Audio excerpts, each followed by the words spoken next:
Dans cette séquence, nous allons aborder un nouveau type de vidéo.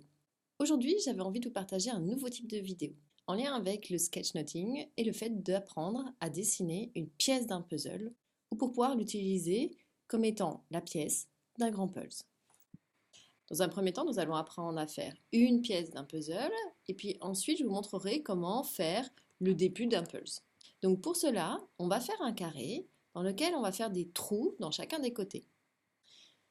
Une fois qu'on a fait cela, eh bien, on va faire des demi-cercles, soit vers le haut, soit vers l'intérieur.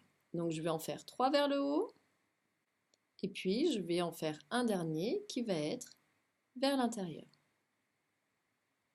Voici une première pièce d'un puzzle. On pourrait sur ce principe en faire d'autres, en changeant la forme des arcs de cercle. Donc je recommence, je continue à faire mon carré qui a les éléments évidés dans chacun des côtés. Après, vous pourrez changer la forme de votre pièce. Et puis du coup, cette fois-ci, on va en faire 2 vers l'intérieur et 2 vers l'extérieur des demi-cercles. Voici une autre pièce d'un puzzle. Et puis du coup, on va pouvoir ajouter un petit coup de gris pour pouvoir faire comme une petite ombre. Et du coup, vous voyez que grâce au gris, on obtient comme un petit relief par rapport à la pièce. Maintenant, nous allons apprendre à faire un puzzle. Donc pour cela, on va enchaîner les pièces. Donc je commence avec, ça je sais que c'est ma première pièce.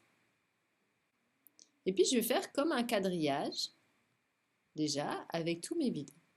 Alors après, la taille de mes pièces, on va pouvoir aussi les moduler, les faire plus ou moins grandes, pour pouvoir donner une autre forme suivant votre besoin. Elles ne sont pas obligées d'être toutes à la même taille. Après, on peut adapter en fonction de notre contrainte, de ce qu'on va vouloir raconter dans le texte. Donc, par exemple, ici, je vais en faire une plus petite. Donc, vous voyez ici même, je fais un trait plein. Ça va être aussi possible. En fait, hop, ici, je vais en faire une très grande. Voilà. C'est des propositions, c'est des idées. Rien ne dit que les pièces des puzzles doivent être identiques. Et puis après, je vais jouer avec des demi-cercles, soit dirigés vers le haut, soit dirigés vers l'intérieur. Pareil, à vous de voir, suivant vos besoins. Et puis ensuite, en fait, on pourrait écrire du texte ici pour raconter des choses en fonction de mon élément que j'ai étudié à retranscrire, sur lequel je vais réfléchir. Du coup, dans la séquence d'après, je vous montrerai comment moi j'ai utilisé cette idée de puzzle pour montrer mes compétences professionnelles. Et puis ensuite, on va mettre un petit peu de gris sur les bords extérieurs pour donner justement toujours cette petite idée de relief, de profondeur. Et voilà, du coup, on a le début en fait d'un puzzle de pièces, donc vous pouvez jouer déjà à les recopier, à voir ce que ça va donner pour pouvoir gagner en fluidité. Et puis je vous retrouve dans la vidéo d'après pour vous montrer comment moi je l'ai utilisé.